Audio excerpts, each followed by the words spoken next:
Alright. Welcome back to Metal Heroes Review, episode 108. We're here reviewing episodes 14 to 17 of Mobile Cop Jiban. Yes, in these episodes, this is what happens.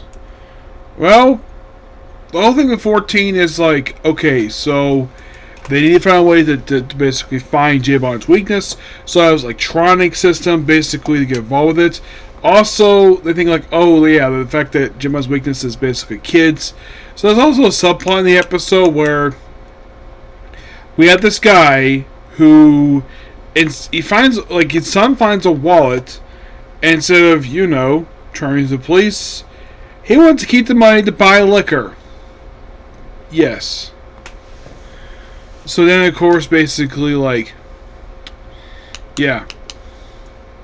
And later on, he's so desperate, he takes some of his son's own personal pocket money out of his piggy bank.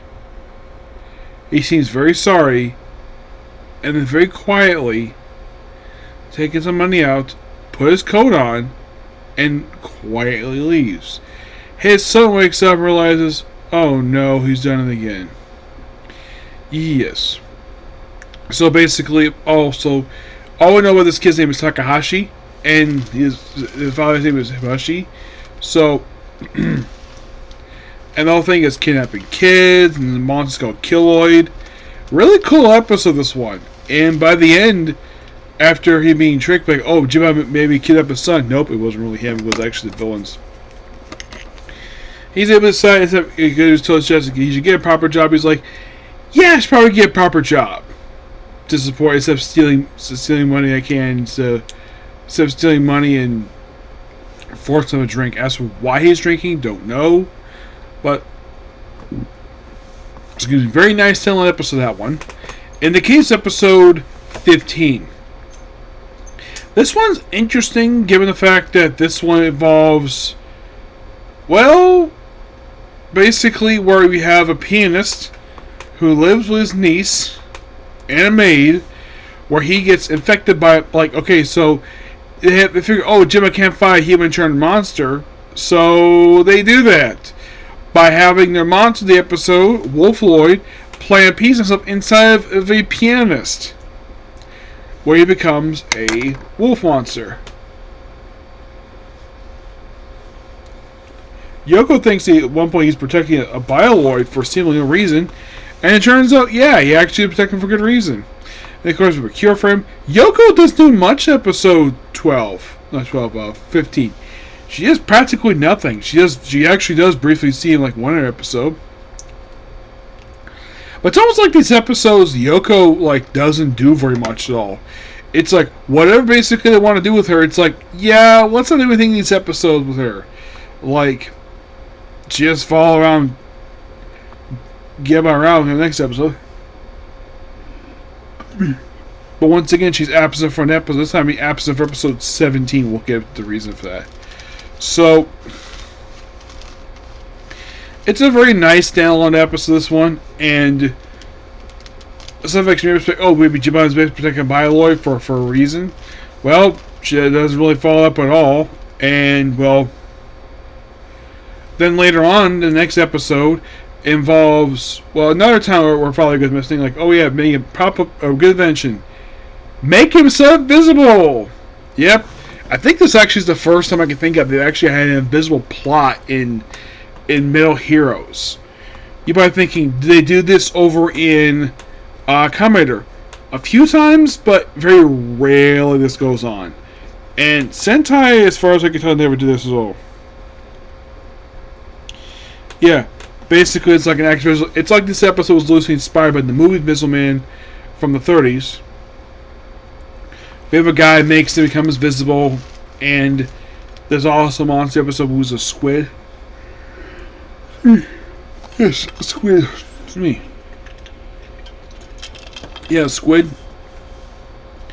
Which, of course, another time where the father disappears, but he basically is not greedy about it. But later on, he does get a cure. Thanks to Gibbon's thermal residual, it does hurt a little bit, but he's probably cured, and just burned invisible time from his body. Yeah, very interesting episode, this one. 17 is interesting to say the least. This actually starts a basically a story arc. Yes. Where we have it where Nato, mommy come home and like, oh, like the mother's home and she makes this weird looking dinner and she trying to cook toast and it's burnt. Yeah, then of course you have Nato basically curious what the heck is going on. And also Haley returns. Yes, Haley returns for the first time since, let's see, how long has it been since Haley showed up in this series?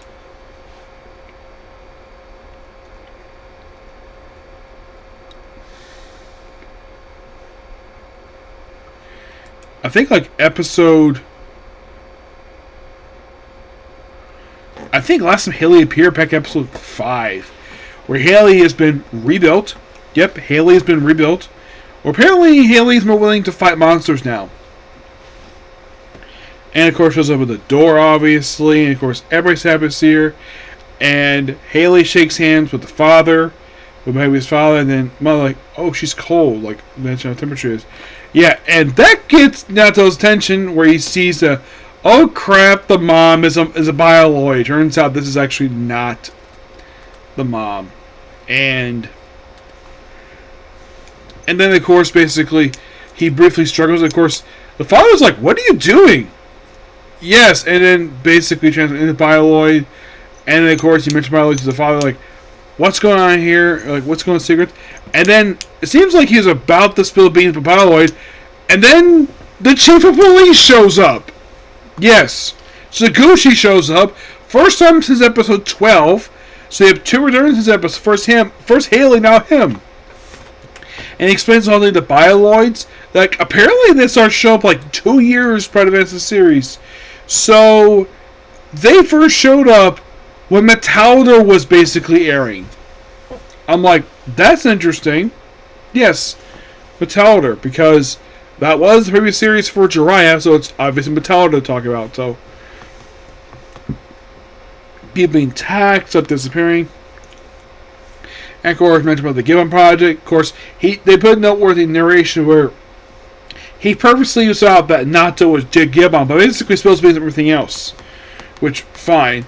And then, of course, basically he even volunteers to find a place for them to hide from Bylon. So Miguel basically kind of like cries about her mom, and basically begs that they take her instead. Which apparently the Butterfly Lord finds about it. Meanwhile, though, at the base, Dr. Geba is basically told what's going on. He's like, I'm busy. Also, this is really weird. I don't know if this is done on purpose. Oh, this could be an error. But his collar doesn't move, but he does. We see him like turn around. I wonder if basically the suit was stuck when he was doing this. So, see, like something is going on with Dr. Gibla, and he is making something. This weird-looking monster who makes appearance at the end of the episode. And of course, Maybe disappears. So basically, the whole three robots basically go search for it.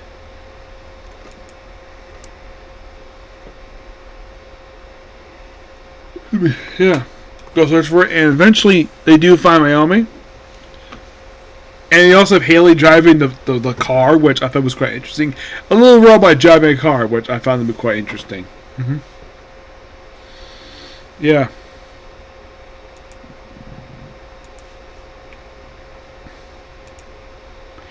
Which, yeah, like I said, I found that quite interesting. And of course, they battle, of course, everybody. This massive fight sequence, I at least got praise. It seems like a big, epic scale of fight. Mm-hmm. Yeah, massive fight. Mm-hmm.